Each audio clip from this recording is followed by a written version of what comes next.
What's happening, everybody? Welcome back to Sporgo, and today we're going to talk about the Skyward Blaze event that's going to introduce some new skins, going to give us a new character along with their weapon, and some new logistics, and so on. So let's talk a lot about it, guys. So we jump into the Quartermaster here, and you can see this is one of the skins that we're going to get for the new character, Eatchel, which is a pretty sus-looking skin, if I do say so myself. This thing is for 68 of these, and you can take a look at the skin right here. It's pretty cool, right? I mean, again, a little sus, but I think for some people, they might like it. And then they have a new skin for Finny as well, and the skin for Finny it's nice. I mean, it's definitely exposed. We know the direction of Snowbreak Containment Zone, and yeah, they're definitely not swaying from it. I have to say, guys, that Finny's gotten a lot of skins or uniforms, and it'd just be nice to get some other characters. I realize she's a super popular character, and that's awesome, but they really should incorporate some skins for some other characters. I think that would be pretty sweet if they did, because they've already gave this girl quite a few skins, and she is not the only one that they've done that for. They've actually gave out a skin, if I can find it here really quick, guys, for Life, another skin for Life, who's my favorite character in the game. And I do love this skin, and I'll probably go ahead and pick it up because I love the tomboyish look. It's darling, right? It's awesome. I got this girl at M5 now, and I'm really happy with the way the skin looks. Very cool, right? And you can acquire the skin by the battle pass. And so if you click on unlock advance, you can see right here, guys, that this is where you're actually going to get her skin. You're also going to get 480 of these. If you do decide to buy this, I mean, this is for 128 of these materials, and 128 of those things is, well, I mean, if we take a look at the Quartermaster here, and we take a look at how much those actually cost, let me see here. These are all a bunch of skins right here.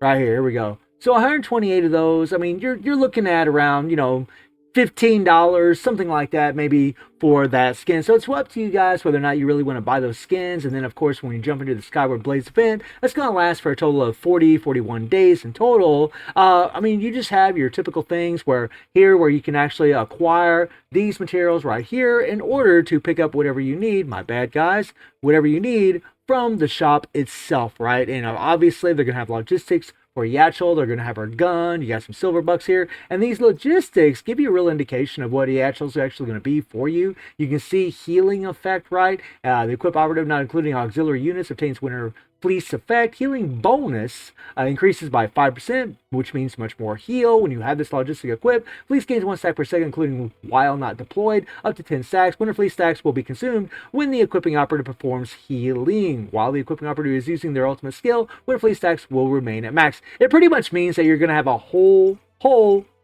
bunch of healing is what it means. And that's kind of the thing about the character. Obviously, guys, the manifestation echo convenience, and you should really go for these things here, and you really just should acquire as much as you can. Definitely get these revision applications. Those things are extremely handy, but really by the end of this thing, it lasts for 40 days. You're going to pretty much get about everything out of there. And then when we jump into the Echo, you guys can see that the new character we have here that's going to be here for another 26 days, we have Eatchel, right? And she is a darling looking character. I actually think she looks really cool. However, the thing is, guys, this is pretty much going to be a healing character. Now, her damage is actually fairly decent. You can actually take her in trial mode, play with her a little bit. She's got some pretty cool looking skills, but if you read all this text, which I'm not going to do right now, you're pretty much it's just going to indicate that she really is a character. I mean, she uses a shotgun. She's going to have some short range, good ballistic damage. She's going to do a lot of damage, especially up close and personal, but she's really going to be used more as a support, especially for that healing. That's kind of going to be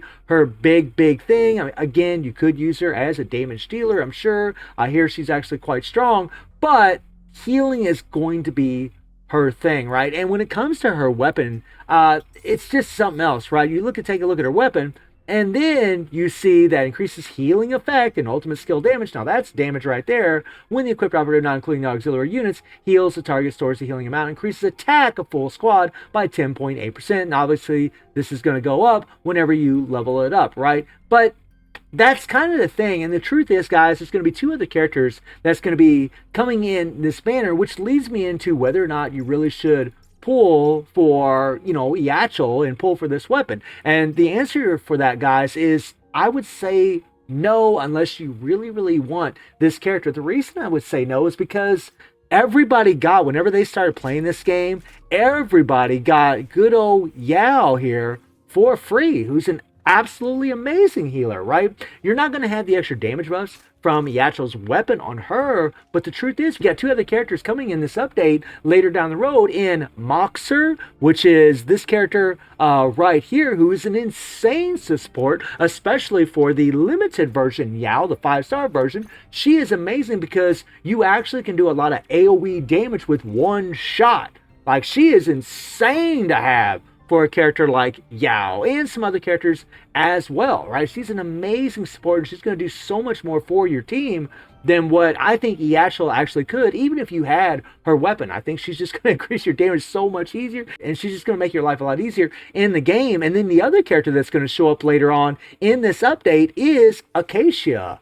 I have Acacia at M4. She's almost M5, and this character is godly whenever you level her up. Well, right? Whenever you get her, you can farm for these characters in this game. You know, it's going to take a long time, but you can farm for shards for them every day for free once you get the character, and you don't even need her weapon, guys. Like, she becomes insane. This moon dart, right? It's a bunch of little crescent moons that go spinning round, round, round. The AoE on these things are insane, and whenever you level her up, you're going to get more AoE, and you're just going to get more of this dark resistance reduction effect by 40%. What she really does is she actually has shred pretty much built into her kit, right? Whatever character you have put with her, their damage is going to go up tenfold, especially if you have these logistics and navigator squad on her, which you can get from the game anytime as long as you're playing through it. She is an insane support character, just amazing, especially for Katya and Life. She is god tier for those two characters because they're both Frost characters, but she does have relatively good damage. But although most people are going to use her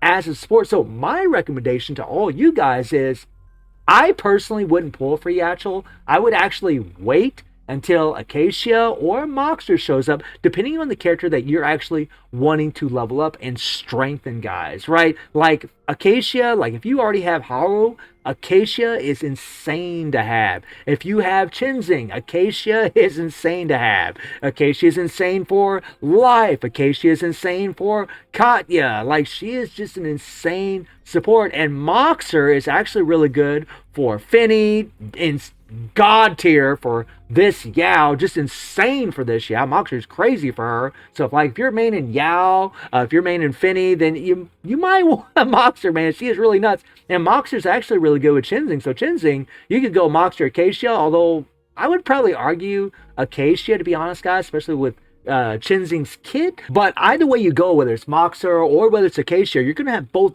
two insane characters, right? Just bonk old characters to have on your team. And like I said, everybody gets Yao, so you don't really need a healer. Everybody's going to have this Yao. You don't really need a healer. And then of course we have another healer in this version of Chinzing who's actually a really good healer as well, right? And to boot, when it comes to the weapons, like even if you're willing to go a little bit further and get Acacia's weapon, you're going to find that this thing's insane, you know, because it's going to increase the damage of your Frost operatives by a large amount. It's going to give them a whole lot more damage. In fact, it just increases your full squad damage. It doesn't even matter what kind of damage it is. She's just so good with her, but if you have her weapon, it's even better. So I'm personally thinking that Acacia or Moxer is the one you guys should really wait for in the Echo banner before you pull for anyone. But if you guys really love Eatchel, you really like this girl, you really like the way that she might play, maybe you want to pull for her. I personally will not, guys. I'm probably going to get that skin for life. But I actually think this is a good time to be in this game because they're going to give the reruns to two of the best supports in the game. So really, I would just save and wait for those characters. And you don't even have to pull for their weapons. You could just get those characters, Moxer or Acacia, and you'll be good to go. But I mean, if you really love Eatchel, guys, by all means, go for her, right? And if you do go for her, I don't really think you need her weapon. It's nice. It gives the extra team members some attack, and that's really good. But honestly, guys, we got a lot of logistics in the game that increase damage and things of that nature, and I just don't think you really need it. But let me know what you guys think about Eatchel in the comments. Let me know if you're going to pull for her, or if you're just going to wait for Acacia or Moxer to buff up your main damage dealer. And I do stream on Twitch and YouTube. The link to Twitch in the description below, and I hope you enjoyed the video. Thank you for watching. Y'all take care and have a good one. See you, everybody. Take care.